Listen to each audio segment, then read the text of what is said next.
Before we begin, understand that Slickplan offers two project types: diagram projects and site planning projects. Site planning projects include modules like Sitemap Builder, Diagram Maker, Content Planner, and Design Mockups. Diagram projects focus only on the Diagram Maker tool. This video shows how to import Slickplan diagram XML files into both project types. To import a diagram, either create a new project or open an existing one. Look for the Import option on the navigation bar's right side and click to open the Import panel.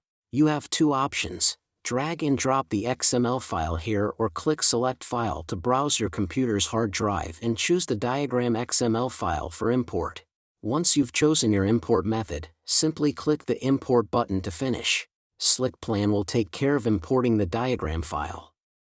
To import a diagram into your site planning project, click the Diagrams tab in the navigation bar.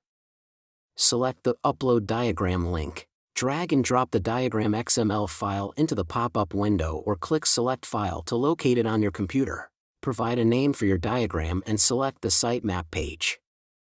Click Upload to confirm. That's it. The diagram has been imported into the selected sitemap page. For more information, please visit our support site. Thanks for watching.